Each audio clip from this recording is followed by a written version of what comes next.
Dave called and said he was taking Judy into the hospital that she had started, that she was gonna and well, we waited and waited, and we never heard any more. And finally, I mean, we got to the point where we had to call and see what he said.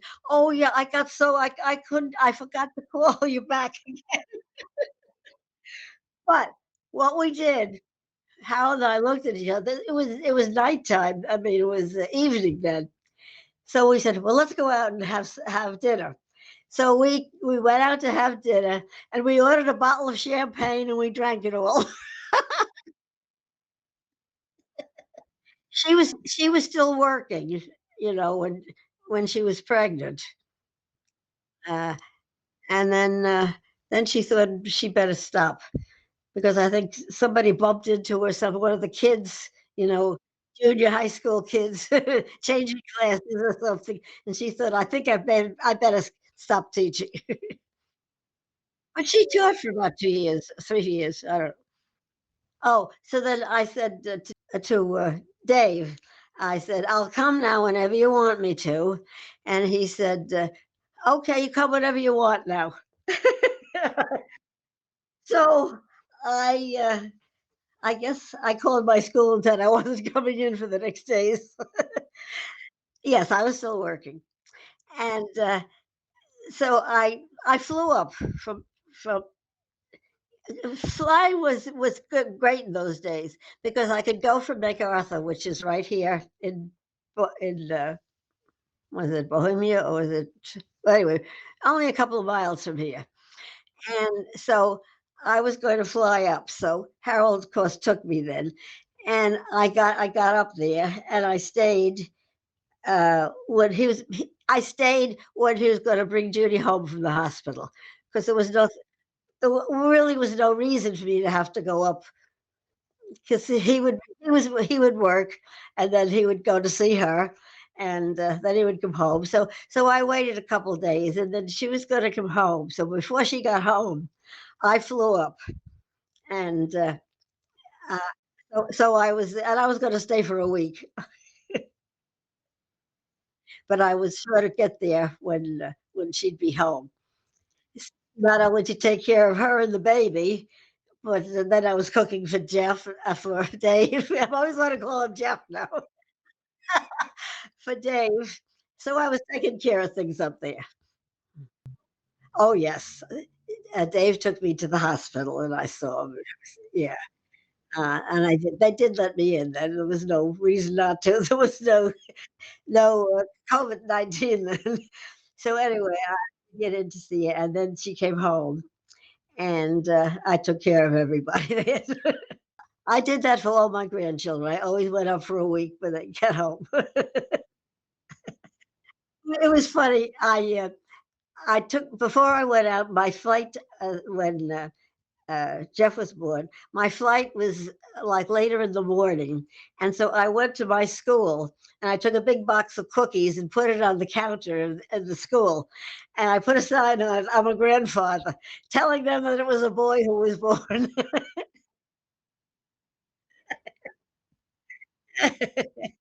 I remember that. So little things I can tell you like that.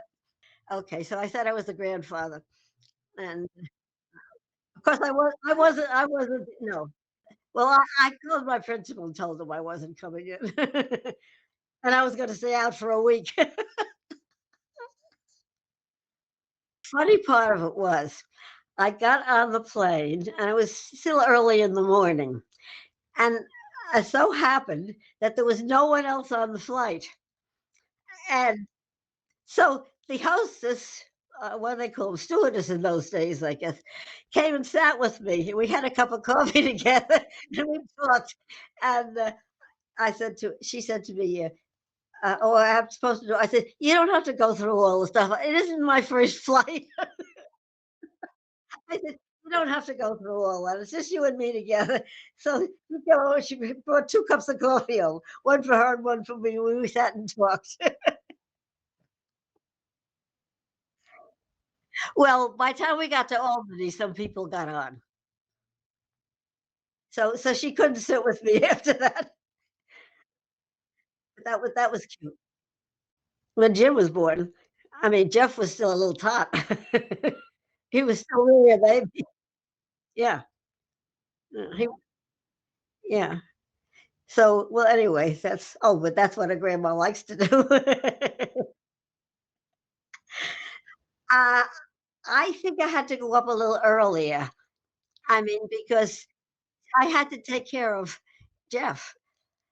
So as soon as Jim was born, I made my reservation and so forth to come up because I I had I had to take care of Jeff, see? I can remember, um, they played with a little boy, I guess, or 2 children across the street from them. The father was a minister, and the 2 couples, and they had little children at the same time.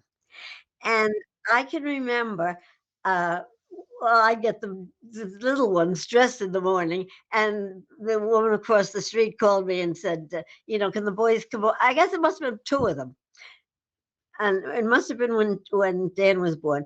And I said, "Oh, sure, if you want them to." I said, "Just call me when you want me to get them home." So I went over, and I guess it must have been when, Judy Ann was coming home from the hospital with might have been with Dan, and she looked at them and she said, Mom, you dressed." I don't know if whether it was Jim or Jeff. "You dressed whichever one it was in his pajamas. You thought they were in daytime clothes." Well, boys' clothes. I mean, I didn't know pajama tops from their shirts. I mean, they could have looked exactly alike. Anyway, they laughed at me that I dressed him in pajama tops instead of a shirt. I can remember that, and, she enjoyed that. When, Marcy was born at that point. Yes, Marcy was born at that point because when Wendy was working, uh, Maureen, who was Kevin's mother, was taking care of, Marcy in those days. When she had to be working, then they'd take her to Maureen's and they would take care of her. Okay. Um, of course, I went up, and after the baby was born, I went up to help, and so I stayed there a week. I took time off from school.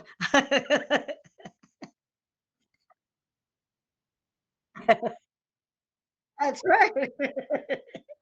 uh, yeah, so we went up. Uh, oh, that was Marcy was born in January, and I went up. I flew up first because Harold was not. Her birthday was January the 19th.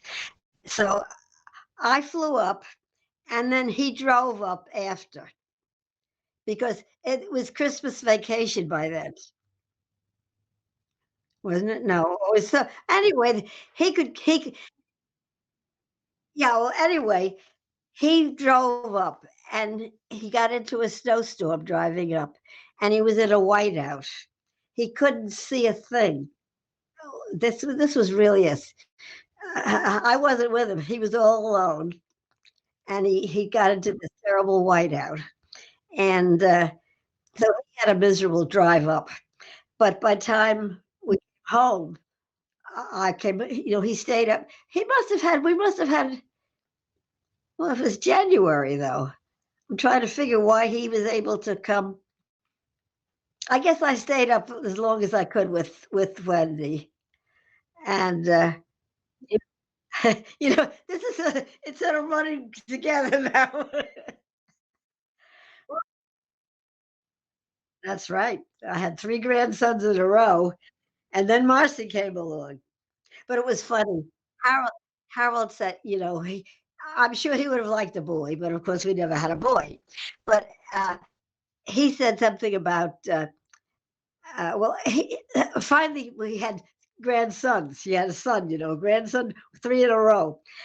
So it was funny, but he said I could say this now, but he always said, "Oh, no, I've got a grandson sons and all. But when Wendy was born, this little girl just had she was wrapped around his little finger.